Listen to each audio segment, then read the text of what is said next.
First, let's start with this case. We're currently on a family vacation. Me, my husband, our 2 kids, and my parents. A little background. My mother has always been a bit odd, and my dad has often commented that she and I are like oil and water. I can't entirely explain her behavior, but she seems to act competitive over my dad's attention. Not just with me, but even with her grandsons. For example, if my dad wants to read the boys a story or tuck them into bed, she'll interrupt and tell him it's time for him to go to sleep. It's incredibly cringy to witness. The other relevant context is that I have chronic pain. Every treatment option has been exhausted, and I've lost a successful career because of it. My mother downplays my condition, acting like it's just a little headache, even though she knows I am never not in pain. Ironically, she tends to exaggerate her own minor discomforts, constantly seeking new doctors for even the tiniest twinges. Tonight, we were heading out for our first family dinner of the trip. We got to the lobby, which was beautifully decorated for Christmas. Everyone was dressed up, so I started taking pictures. I asked my dad to take a photo of our family of 4. As we posed with our kids in front, my mom suddenly chimed in, loudly saying, "Stop that! You need to fix your smile." At first, I thought she was talking to one of my boys since I couldn't see their faces. I added, "Okay, nice smiles," to encourage them. But then my mom interjected again. "No, my name. Your smile is horrible." She then proceeded to mimic what she claimed my face looked like by pulling the corners of her mouth in opposite directions with her fingers and tilting her head. I was baffled. I knew I was genuinely smiling, though I also realized that my smile may not be as bright as it used to be because of the constant pain I live with. Still, her comment felt unnecessarily cruel, as though she were accusing me of making a goofy face intentionally. I tried to reset and pose again, but she yelled once more, "Stop making that face!" At that point, I was done. I stepped out of the pose, grabbed the phone from my dad, picked up my purse, and started walking toward the restaurant. She wasn't finished, though. She hurried after me, continuing to criticize my smile, insisting I look at the photos to see how awful it was. When I checked, there was nothing wrong with the picture. It was perfectly fine. Her relentless justification of her actions made me snap. I told my husband that I was sorry, but that I couldn't join them for dinner. I turned back to our room, furious and holding back tears, which flowed as soon as I was away from her. Now I feel terrible. In her mind, and maybe everyone else's, I'm the one who ruined dinner. I should be able to brush off her comments, but I just couldn't. Chronic pain has already taken so much from me. My career, my energy, and now, apparently, my ability to smile correctly. I feel like I've let my husband and kids down by walking away, and that guilt only makes the situation worse. Let's start judging. You're not in the wrong. It is past time to put some distance between you and your mother. She has serious issues if she is this jealous of you and your children's interactions with your father. That is not mentally healthy. Realize 2 things. First thing is what she is doing is what is known as mental abuse. That is all it is. The constant degrading is abuse. She is humiliating you in public for maximum effect. This is coming from her unhealthy need to be the center of attention. She sees you as competition for that, so acts to emotionally hurt you to eliminate the competition. She is not well. The second thing to realize is this. Being around her is teaching your children that it is okay to disrespect you, and that they should tolerate disrespect from loved ones. This is setting a terrible example for your children. Remove them from that dynamic. Dad is at best an enabler. He just lets mom run all over you to her heart's content. He's not innocent in this story. So summary, your parents are terrible. Time to focus on your own family and get some space from them. You're not in the wrong. You did not ruin the dinner. Your mom did. She deliberately degraded you, pushed you, heckled you, and shamed you. All the other adults, including your husband, suck. Your husband should have stood up for you. Period. Instead, he watched her do all these things and knew you were hurt by them. Your dad has let your mom get away with this behavior literally your entire life. He let her verbally and emotionally abuse you. Period. Your mom is an abusive, cruel, and narcissistic butthole. I'm sure she's enjoying all the attention she's getting by playing the victim. For your mental health, please find a therapist to help you process everything. Chronic pain, a husband who won't stand up for you, and parents that run roughshod over you are absolutely things therapy can help you with. And start going low contact with your parents now. They don't deserve front row seats to your pain. Your mother sounds like a narcissist. There are ways to handle them, by either gray rocking or going no contact. While you're not in the wrong for leaving, you gave her what she wanted, which was an emotional reaction. Your father presumably enables her. But if your husband stayed, and moreover is mad at you, as opposed to your assumption he thinks negatively, then you also have a husband problem. You should be working with a specialist therapist who can help you confront the trauma resulting from having a narcissistic parent. And may find there's a connection between the trauma and your pain issues. Trauma can be mental and somatic, which means of the body, as it's possible for trauma to migrate and cause physical issues. The Body Keeps the Score by Bessel van der Volk, and It Didn't Start With You by Mark Wolin are good resources on this. Next up, my 20-year-old child was recently offered a job 45 minutes away from our house. They don't have a driver's license yet, though they do have a car that was given to them. However, they can't drive it due to not having a license. This new job opportunity would require them to commute 45 minutes each way, and they've asked me to drive them to and from work every day. This would take up 3 hours of my day, 1.5 hours in the morning and 1.5 hours in the evening. I work from home and have my own responsibilities, and honestly, I just don't want to spend 3 hours every day driving. I wouldn't do this for any job.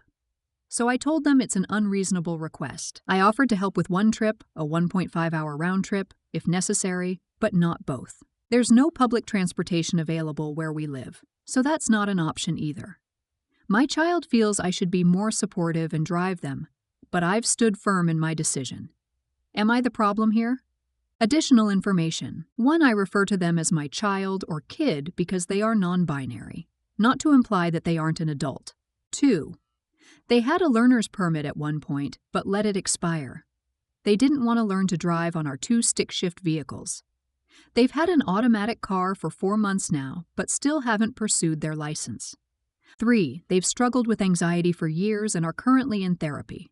4, we moved to a rural area about a year ago, far from public transportation from a more urban suburb where transit was available. 5, my child currently works at a job 20 minutes away. I already spend about 1 hour and 20 minutes daily driving them there and back. 1 trip to drop them off, return home, then another to pick them up later. Oh, clarify. Driving them to and from the new job would require 4 trips a day, 45 minutes each, totaling 3 hours of driving daily. For those suggesting my math is off, here's the breakdown. Trip 1, drive them to work, 45 minutes. Trip 2, return home, 45 minutes. Trip 3, drive to pick them up, 45 minutes. Trip 4, return home with them, 45 minutes. That equals 3 hours total. Am I wrong for refusing to commit to this daily routine? Let me know if there's anything else I could do differently. Let's start judging. You're not in the wrong, unless you gave a car to a kid without a license. If it were 20 minutes away, give the kid a lift. Get yourself a nice coffee or a breakfast and start the day slow. But 45 each way? Hell no. You're not in the wrong. Pose these questions to your adult dependent. What is your backup plan if I am too sick to get out of bed? What are you going to do if I have a work meeting that starts at the beginning of your shift? Do you expect me to never go on work trips or vacations ever again? Remind them that they have a car sitting in the driveway and they are old enough to go to the DMV alone. My kid wrecked my car, and I got a new one that he wasn't allowed to drive. He got a beater, but it broke down quickly, and it didn't make a bit of sense for me to pay to fix it. I gave him time and a deadline to find a ride to from work. It was 45 to 60 minutes there and back every Saturday and Sunday, meaning about 3 to 4 hours per day for me to do drop-off and pick up. It cost me more in gas than he made. He was so mad at me for making him quit. I really think it took him a long time to stop being mad about it. You have to do hard things sometimes, and it sucks to be seen as the bad guy. You're not in the wrong, though. Next up, my mother-in-law previously lived with us, but we had to ask her to leave due to her behavior. After that, she moved in with her boyfriend, but he also kicked her out. Most recently, she was staying temporarily with a friend, But that arrangement ended because the friend's daughter is returning home from college and needs her room back. Yesterday, I came home from work to find that my MIL had moved herself back into our house without permission from either me or my wife. She managed to get in by opening the garage door. We had left it partially open to charge a car. It can't be parked inside because MIL has items stored in the garage. She found the spare key we keep hidden in the garage and let herself in. By the time I got home, she had already moved some belongings back into the guest room and was sitting on the bed watching TV. Miel will be at work all day tomorrow, and I happen to have the day off. I'm considering moving all her belongings outside to the curb, or renting a storage pod to put her stuff in and then changing the locks. However, I'm torn because she really doesn't have anywhere else to go besides her car, and leaving her belongings outside might put them at risk of being stolen or damaged. There have been reports of bears in the area. Would I be the problem if I moved her out under these circumstances?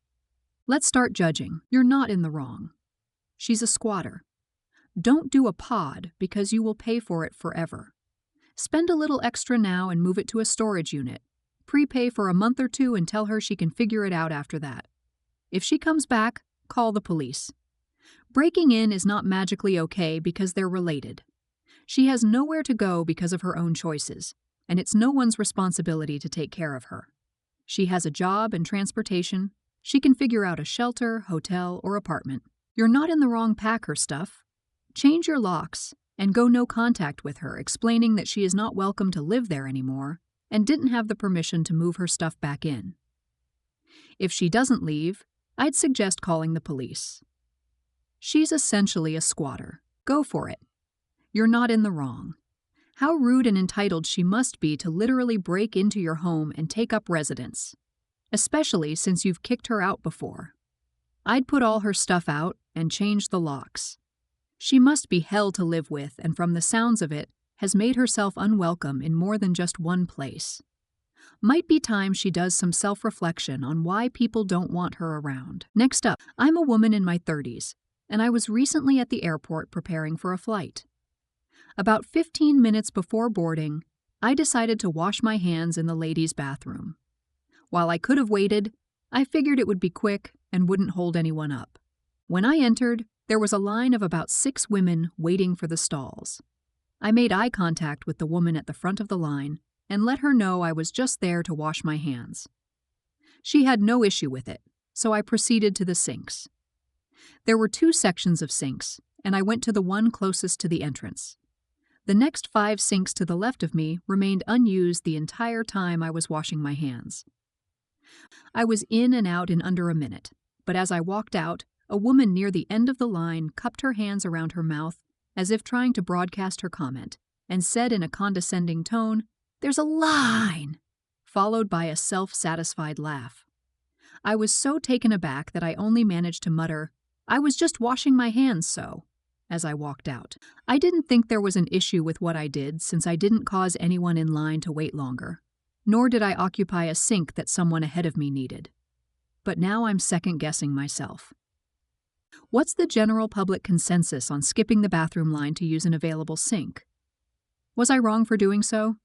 Let's start judging. You're not in the wrong, but I will say, this is a common trick to cut in line. You go in and announce that you're just washing your hands as you walk past the line. But then once you're inside, you wash your hands but then hover by the toilet stalls, so when someone leaves, you can quickly enter the stall before the next person in line gets there. You're not in the wrong. Tell that lady not to worry, you peed in a sink, so it didn't hold up the line at all. You're not in the wrong. But I would assume she didn't know you were just washing your hands if you only told the person at the front and she was at the back. Probably looked to her like you skipped the line and were in and out because of it. But this is going to go down on my list of reasons I'd never speak up publicly on my perceived slights, like line skippers. When you're wrong or missing key information, you end up looking like a fool.